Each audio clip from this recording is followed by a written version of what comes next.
Hoy se cumplen 6 meses.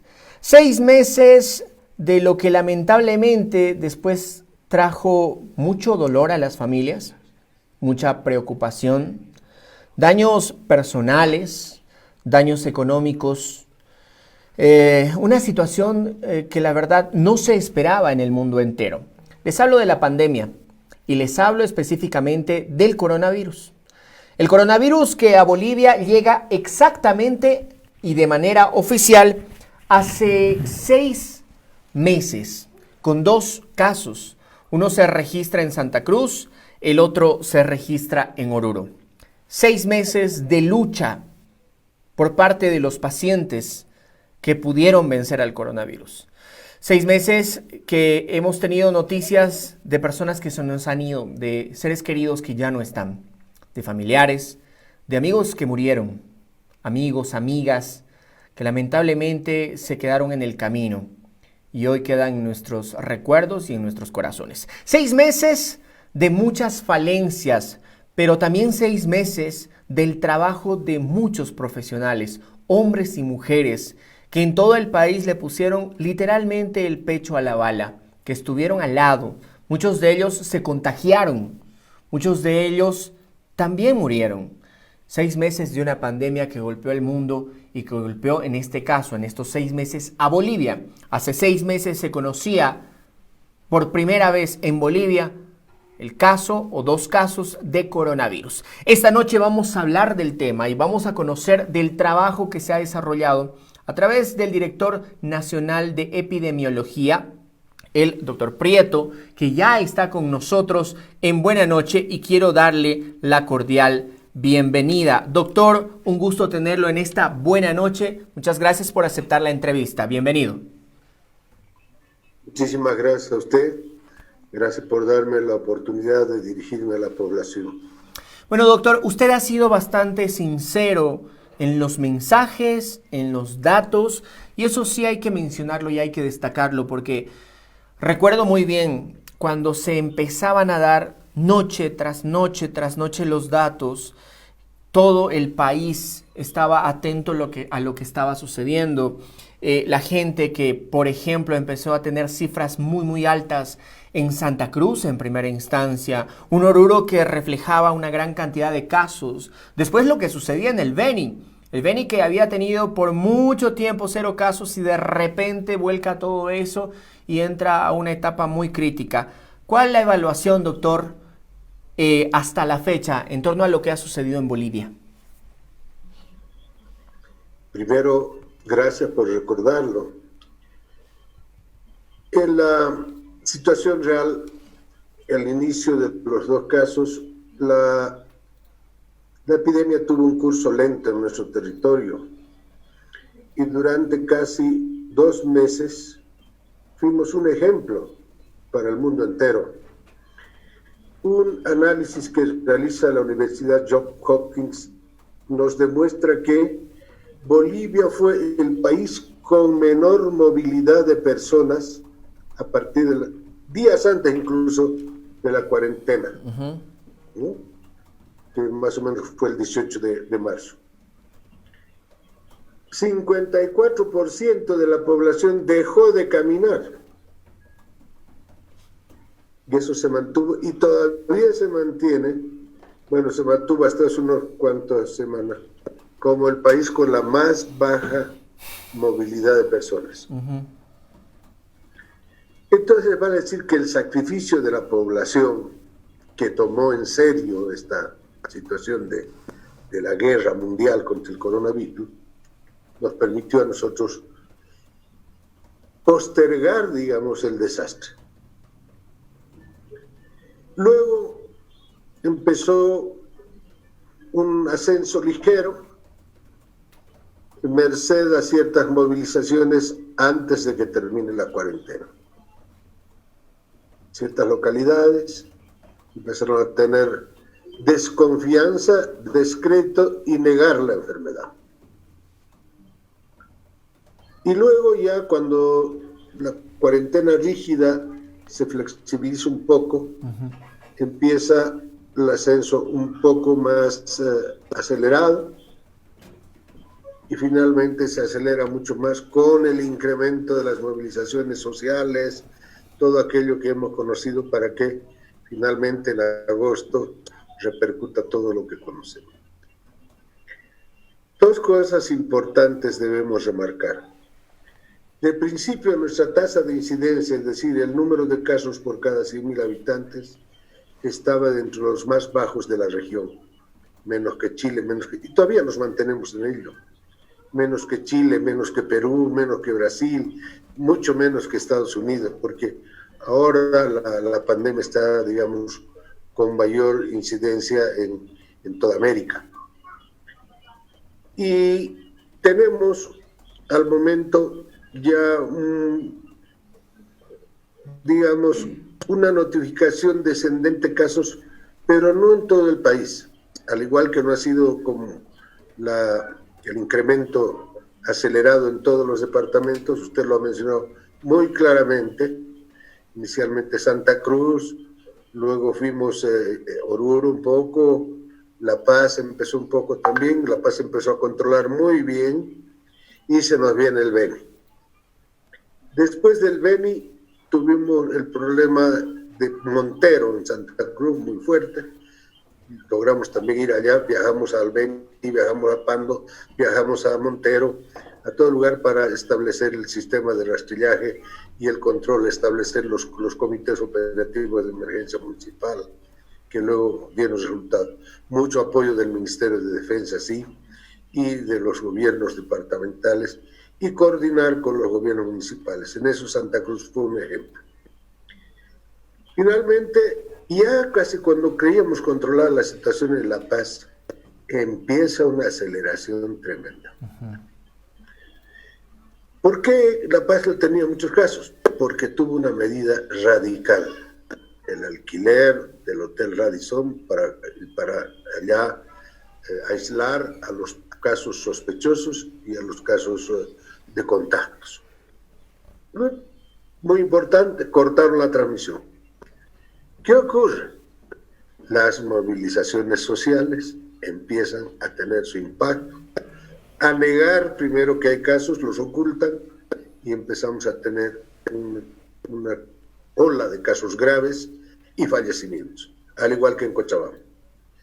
Es decir, parece que había una estructura que no tienen que denunciar la enfermedad, pero no se puede negar la enfermedad cuando se llega a la gravedad. Claro. Y entonces empiezan los fallecimientos, empiezan a colapsar todos los sistemas, porque si usted tiene preparado un número más o menos perceptivo de lo que va a ocurrir en lo que nosotros llamamos proyecciones de acuerdo a los casos, pero si se nos ocultan los casos iniciales, entonces de golpe llegan a los servicios de salud y no abasteció. Sobre lo que nunca hemos tenido un sistema, digamos, real de la salud. Exacto. Se lo digo, por ejemplo, en lo que hace a la seguridad social. La seguridad social copaba más o menos para el principio de los años 2000, 2005, hasta antes de que empiece el anterior gobierno, un 30% más o menos copaba de la población nacional. Con el crecimiento, digamos, del personal del Estado, que ha sido grande, más o menos estamos en 38 a 40%. Pero no se incrementaba un solo hospital, a más del de 400 camas de Santa Cruz, que tardó 20 años en implementarse. Es decir, la seguridad social no ha crecido en la medida de sus asegurados, ninguna de las cajas.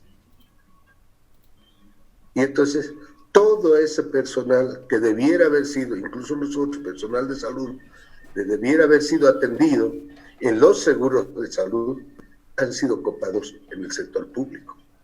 Y tal vez también en el privado. Pero incluso el privado ha negado de principio la atención. No querían tener, digamos, riesgos. Entonces, todo eso nos hemos tenido que, disculpen la expresión, chupar nosotros, asumir nosotros. Y eso entonces fue realmente el problema de junio y julio que nos laceró mucho. Y sobre eso usted sabe el problema que ocurrió tan desastroso para nosotros como servicios de salud, el caso de esos respiradores que quitaron, digamos, una gran oportunidad de atender los casos para para nuestra ciudadanía. Claro, uno se pone a pensar en varios aspectos. Mucha gente nos está escribiendo. Mucha gente nos está escribiendo haciendo referencia a lo que ha estado sucediendo en el país. Bien, decía ahora usted el tema de la situación. Primero, la infraestructura. La infraestructura que tenemos y que nos falta en hospitales. La infraestructura que incluso no pudo tratar a los pacientes en cifras más o menos sostenibles. Sabemos que mucha gente en el país tuvo que atenderse en casa porque no habían espacios. Sabemos que han habido muchas falencias también en el tema de los centros COVID, donde tendrían que haber estado pacientes que en primera instancia tenían los síntomas leves. Ahora, ¿qué fue lo peor? Le pregunto como profesional y además como profesional del área, ¿qué fue lo peor que se tuvo en Bolivia para no tener una respuesta adecuada? El sistema de salud, y no solo el sistema de salud boliviano. Hablemos qué ocurrió en España, qué ocurrió en Italia, qué ocurrió en China, en Estados Unidos. En este momento, Estados Unidos tiene el mayor registro de casos de fallecidos. Le sigue Brasil, le sigue Perú, le sigue Chile, y luego estamos nosotros. Entonces, la salud pública en el mundo ha sido desatendida. Se ha priorizado la privatización, no tanto en nuestro medio, pero en general. Entonces, no hemos tenido los... Cuando usted habla de dónde debieran atenderse, no hay especialistas, no hay terapistas intensivos. Hemos tenido que habilitar que puedan cobrar doble sueldo para sacrificarse los pobres y trabajar en el sistema público y en la seguridad social, contratar los de seguridad social para que tengan el sistema público, porque no teníamos ni siquiera médicos internistas. Entonces, un aspecto grande de lo que ha ocurrido en la salud en los últimos años, no hemos formado profesionales de especialidades. En el mismo caso de lo mío, de epidemiólogo, no hay epidemiólogo. Todo el mundo opina como si fuera, pero la epidemiología es una especialidad. Entonces la situación realmente ha sido dolorosa, por cuanto de los más fallecidos es el personal de salud. Colegas de alto nivel, el doctor Urenda, el doctor Torres, un epidemiólogo de primerísima calidad, un secretario de salud de lujo de Santa Cruz, se nos han ido. El especialista de dengue, que ha sido colaborador mío muchos años. Entonces, esto nos ha lacerado mucho. Nos laceró. Me pongo a pensar en todas las familias, doctor Prieto, me pongo a pensar en todas las familias de enfermeras. Me tocó hacer cobertura, principalmente, bueno, gran parte la pasé en el Beni, haciendo cobertura. Me tocó mostrar muchas enfermeras que estaban en muy mal estado. Muchas de ellas, recuerdo muy bien un caso, una enfermera tirada en cama en casa porque no podía encontrar una cama en un hospital, una enfermera, ¿no? Y uno se pone a pensar cómo. Me tocó ver muchos velorios, más bien muchos entierros, porque velorios no se podían hacer, muchos entierros de colegas suyos. Y ahora me llama la atención en este tema de que no se tenga el personal necesario, porque de repente uno dice, no, lo que pasa es que no están contratando médicos o enfermeras o personal en salud, pero usted también nos da otro dato, no hay profesionales especialistas. Sí, pero otra cosa, se enfermaron y no había quien atienda. Y nos dice una colega que más bien los pacientes tenían que compadecerse de sus médicos e irlos a apoyar, en Beni sobre todo. Entonces, el sistema, realmente, hemos luchado pues muchos años por ello, usted sabe, marchas, huelgas, todo, contra la población que de principio nos criticaba, pero después nos apoyaron. Y esta es la cruda realidad que vivimos. Entonces, en 3 meses hemos llegado a una situación de más de 400 camas hospitalarias de terapia, que antes no teníamos ni 60 camas libres para poder atender. Y estos esfuerzos de municipios, de gobernación, del gobierno nacional. Ahora estamos repartiendo 200 equipos que nos ha donado Estados Unidos. Vamos reforzando el sistema. Pero yo digo, ¿y la población?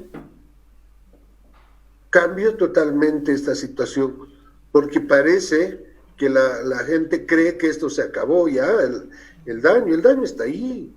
Perú sufrió mucho, tuvo su primer brote entre mayo y junio, para julio más o menos estaban ya bajando y les vino un rebrote entre julio y agosto del doble de la primera oleada, Exacto. que afectó Lima, la gran ciudad de Lima con 8 millones.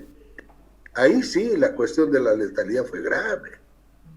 Y Loreto o Guayaquil no está por nosotros en una de esas situaciones tan lamentables, pero obviamente hemos sufrido mucho. A mí particularmente, se imagina, me llamaban de todo el país, amigos también, familiares. Oiga, fue muy doloroso. A ver, 123.345 casos hasta ayer confirmados. De estos, por ejemplo, tenemos 7.146 decesos, 7.000 muertes. Y uno se pone a pensar en las cifras, y las cifras detrás de esto tienen familias, personas, seres queridos, una gran cantidad de personas que han perdido la vida. Ahora, quiero hablar de este tema del rebrote. Me pongo a pensar en lo que sucede en gran parte del país. Evidentemente el tema económico nos ha golpeado también de sobremanera, y por eso lo mencionaba a un principio. Mucha gente ha perdido sus negocios, mucha gente se está reinventando para tratar de ganar su dinerito, su platita del día a día. Mucha gente ha tenido que lamentablemente dejar sus fuentes laborales y hoy están haciendo muchas cosas para tratar de llevar el pan a casa. Entendemos eso. Pero también hay el peligro del tema de volver a enfermarse o de que se enfermen los que no se enfermaron. Y vemos cómo algunas cosas se han perdido. Por ejemplo, hablar de distanciamiento social en el país es hablar de una característica que es prácticamente inexistente. Hablar de ponerse un barbijo, que suele ser o parece ser tan sencillo, no es algo que se cumple, porque uno va a la esquina. Hoy día yo estaba haciendo notas en la mañana y veía mucha gente con los barbijos en el cuello o con gente que se pone a comer algo en media calle y obviamente se deja de lado el barbijo. ¿Cuál es la situación? ¿Estamos en peligro todavía? ¿Estamos en peligro? ¿Algo nos puede pasar todavía? ¿Podemos infectarnos? ¿Podemos reinfectarnos en el caso de los que ya han tenido? Completamente cierto, ¿no? A mí me alarma, me desespera ver las aglomeraciones, ver esas aglomeraciones políticas, ver esas aglomeraciones en los mercados.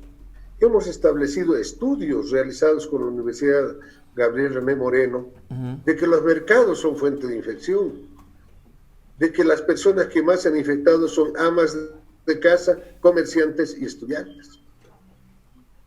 Entonces, y también empleados tanto públicos como privados. Quienes han estado. Entonces, sí, la letalidad, la muerte ocurre más en personas mayores y en personas que tienen comorbilidad, es decir, hipertensión, diabetes, todo. Todo está estudiado. Todo lo hemos comunicado como debe ser. Pero la gente no lo asume. Hoy tenemos 47 fallecimientos. No bajamos casi de medio centenar todos los días. Todos los días estamos en 50, 60, 40. Es un promedio de 50, medio centenar. ¿Cómo no nos vamos a alarmar? Y hay gente, pues son familiares, son amigos, todo. Y hay gente, sobre todo la juventud, que anda como si no ocurriera nada en este país. Yo me temo que pueda haber un rebrote grande como en el Perú y ojalá ojalá me equivoque, ojalá la gente reaccione. Por eso le agradezco mucho. A mí no me importa que me critiquen, que me digan lo que sea. Yo no altero un solo dato porque no son los datos que yo proporciono. A mí me dan los datos de los servicios departamentales que los obtienen de los servicios públicos. Pero la oportunidad que tengo de comunicar a la gente que prevengan que esta es la situación, que estos son los más afectados, que estos son los lugares, es muy, muy importante. Y en ello también, ¿acaso ustedes no han ofrendado también vidas? vidas de periodistas cumpliendo el deber, policía, militares. Es decir, pues, ¿cómo la gente no va a tener la conciencia suficiente? Bueno, la verdad, se me vienen tantas situaciones, tantos casos que nos toca vivir como periodistas y tantas historias que nos toca contar, y a uno se le eriza hasta la piel por lo que representa esta situación que menciona: muertes en las calles, falta de medicamentos, falta de camas en hospitales, terapias intensivas completamente abarrotadas, personal médico enfermo, muchos de ellos muertos, muertas.